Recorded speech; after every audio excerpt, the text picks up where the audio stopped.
One of the great targets is the heart. I'm not talking about the physical heart, though they are connected. I'm talking about the heart vortex within the human energy field. The heart chakra, or wheel of light, as they call it in the East. And you know, we think of love in a certain way, being attracted to somebody or loving your kids.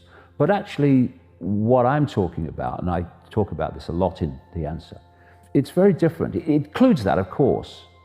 But love in its true sense does not say, I want the best for my kids, although we do, of course we do. It says, I want the best for everybody.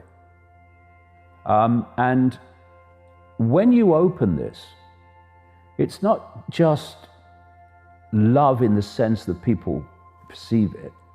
It opens you to infinity.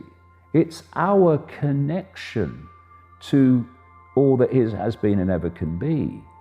And through that connection, you have insight, you have knowing.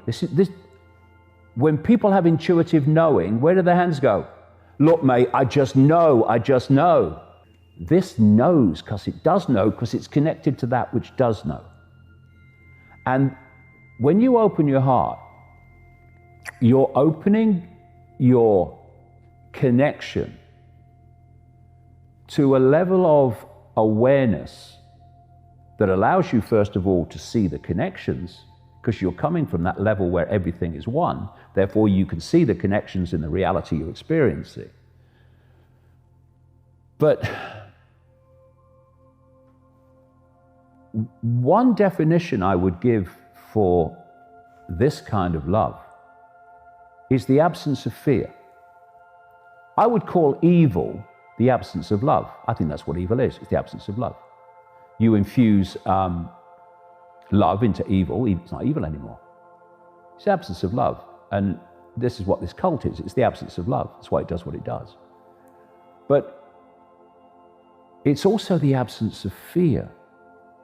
Because once you open to this insight, this self-identity, you know there's nothing to fear. Because whatever happens, whatever experiences we're having, there'll be another one along in a minute, we are always an expression, a point of attention within all that is, has been, and ever can be. And however bad the experience we're currently having, that is what we always are. All that is, has been, and ever can be. And so this does not fear.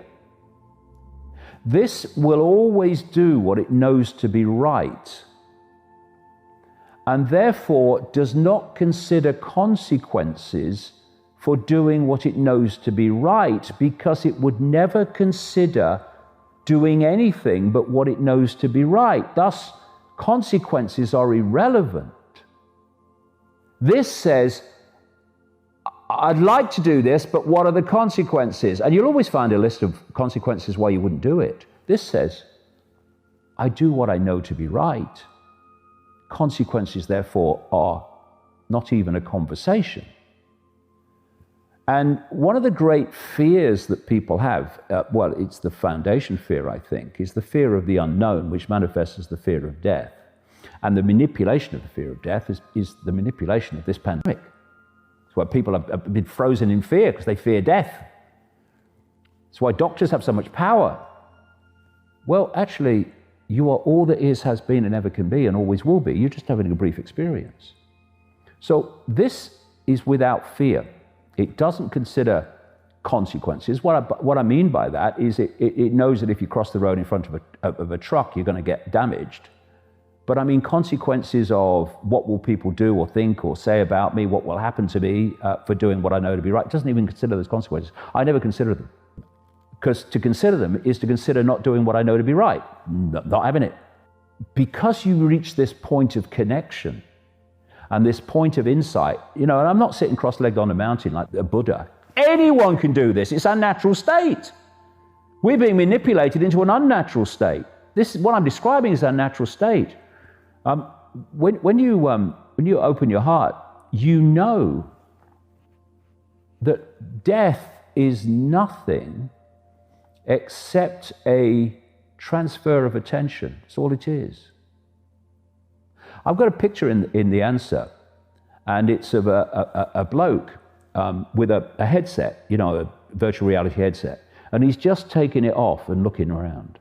And I put a caption underneath, "My God, I've just died." Because that is what death is, basically. It's taking the headset off. It's moving out of this brief experience into the expansive true self. So when you open this, all this comes to you. You know all this. And therefore, this would never be intimidated by authority seeking to impose itself upon you when you know it's not justified and it's about destroying your freedom. This is freedom. It's the freedom of knowing that the scale of who we really are.